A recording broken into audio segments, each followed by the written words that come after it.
दैनिक जागरण का संपादकीय डिक्टेशन गति 80 और 100 शब्द प्रति मिनट।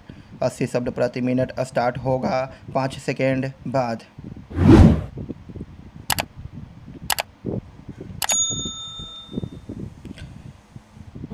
स्टार्ट। अंततः नया बना विपक्षी गठबंधन INDIA मोदी सरकार के खिलाफ अविश्वास प्रस्ताव ले आया।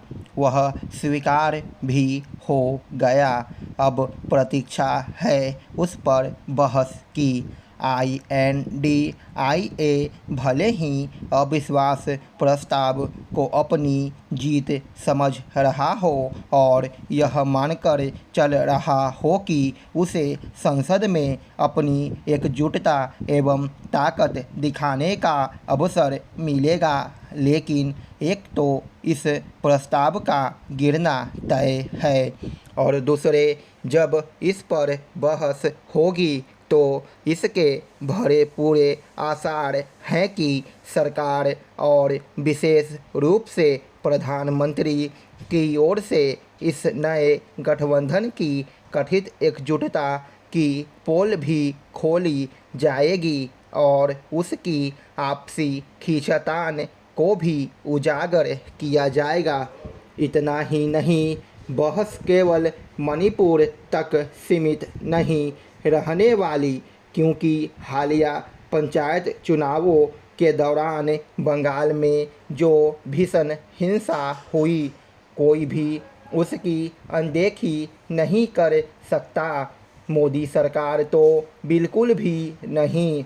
यह सही है कि अविश्वास प्रस्ताव लाकर विपक्ष ने अपने इस उद्देश्य को हासिल कर लिया कि मणिपुर के मामले में प्रधानमंत्री को सदन में बोलना ही पड़ेगा, लेकिन उसने उन्हें अपनी राजनीतिक हठधर्मिता को बेनकाब करने का अवसर भी दे दिया है। विपक्षी दल मणिपुर पर चर्चा की शुरुआत प्रधानमंत्री के वक्तव्य के साथ करने की अपनी मांग पर महज इसलिए अड़े थे ताकि अपने अहं को तुष्ट करने के साथ यह बता सके कि INDIA के गठन के बाद वे राजनीतिक रूप से कहीं अधिक शक्तिशाली हो गए हैं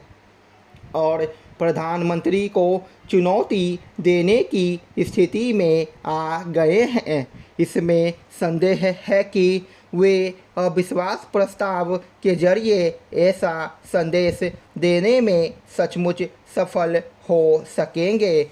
मणिपुर के हालात पर विपक्षी दलों की चिंता एक दिखावा ही अधिक दिखी, क्योंकि यदि वे वहां की स्थितियों को लेकर वास्तव में दुखी और गंभीर होते तो 4 दिन संसद का काम रोककर न तो नारेबाजी में अपनी ऊर्जा खपा रहे होते और न ही गृह मंत्री को सुनने से इनकार कर रहे होते।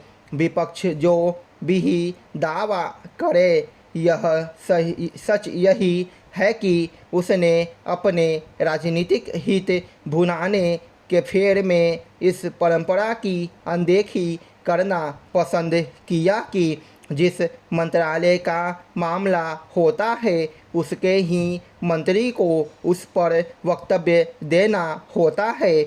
मोदी सरकार के इस कार्यकाल में यह पहली बार है जब विपक्ष उसके खिलाफ अविश्वास प्रस्ताव लेकर आया है। इसके पहले उसने यह काम 2018 में किया था, तब भी उसे पराजय का सामना करना पड़ा था और इस बार भी ऐसा ही सुनिश्चित सा दिख रहा है, क्योंकि जहां भाजपा के नेतृत्व वाले राजग के पास लोकसभा में 330 से अधिक सदस्य हैं, वही INDIA के पास इसके आधे भी नहीं है। यह ठीक है कि भारतीय राष्ट्रीय कांग्रेस भी अविश्वास प्रस्ताव पर INDIA के साथ है, लेकिन यदि वे अपेक्षित संख्या बल प्रदर्शित नहीं कर पाते तो अपनी ताकत दिखाने का उनका दांव उल्टा भी पड़ सकता है।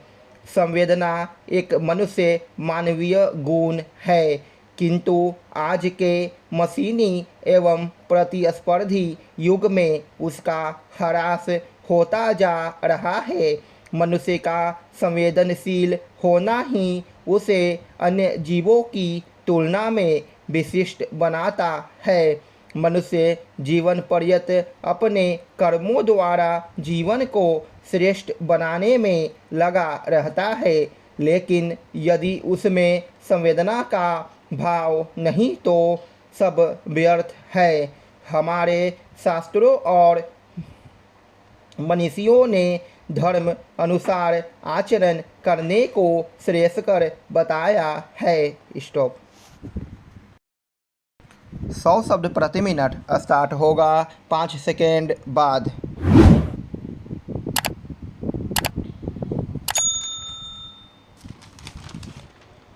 स्टार्ट। अंततः नया बना विपक्षी गठबंधन INDIA मोदी सरकार के खिलाफ अविश्वास प्रस्ताव ले आया। वह स्वीकार भी हो गया। अब प्रतीक्षा है उस पर बहस की।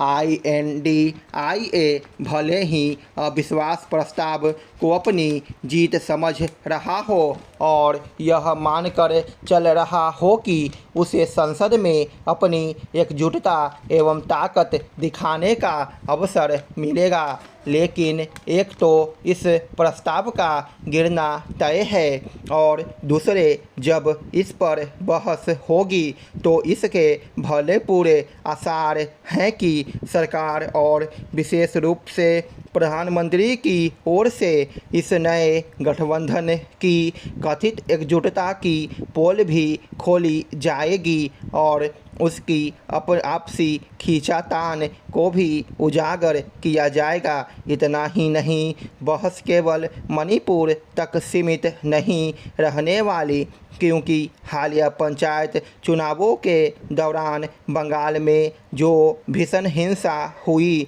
कोई भी उसकी अनदेखी नहीं कर सकता। मोदी सरकार तो बिल्कुल भी नहीं।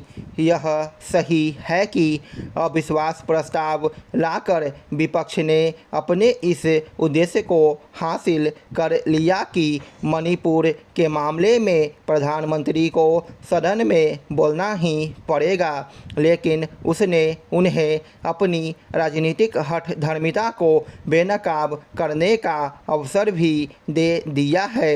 विपक्षी दल मणिपुर पर चर्चा की शुरुआत प्रधानमंत्री के वक्तव्य के साथ करने की अपनी मांग पर महज इसलिए अड़े थे ताकि अपने अहं को तुष्ट करने के साथ यह बता सके कि INDIA के गठन के बाद वे राजनीतिक रूप से कहीं अधिक शक्तिशाली हो गए हैं और प्रधानमंत्री को चुनौती देने की स्थिति में आ गए हैं। इसमें संदेह है कि वे अविश्वास प्रस्ताव के जरिए ऐसा संदेश देने में सचमुच सफल हो सकेंगे। मणिपुर के हालात पर विपक्षी दलों की चिंता एक दिखावा ही अधिक दिखी, क्योंकि यदि वे वहां की स्थितियों को लेकर वास्तव में दुखी और गंभीर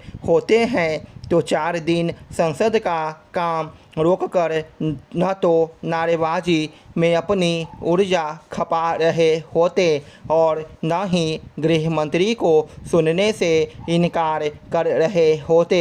विपक्ष जो भी दावा करे, सच यही है कि उसने अपने राजनीतिक हित भुनाने के फेर में इस परंपरा की अनदेखी करना पसंद किया कि जिस मंत्रालय का मामला होता है उसके ही मंत्री को उस पर वक्तव्य देना होता है।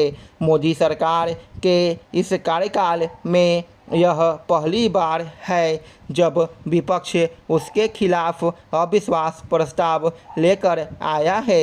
इसके पहले उसने यह काम 2018 में किया था, तब भी उसे पराजय का सामना करना पड़ा था और इस बार भी ऐसा ही सुनिश्चित सा दिख रहा है, क्योंकि जहां भाजपा के नेतृत्व वाले राजग के पास लोकसभा में 330 से अधिक सदस्य हैं, वहीं INDIA के पास इसके आधे भी नहीं है। यह ठीक है कि भारतीय राष्ट्रीय कांग्रेस भी अविश्वास प्रस्ताव पर INDIA के साथ है, लेकिन यदि वे अपेक्षित संख्या बल प्रदर्शित नहीं कर पाते तो अपनी ताकत दिखाने का उनका दांव उल्टा भी पड़ सकता है। स्टॉप।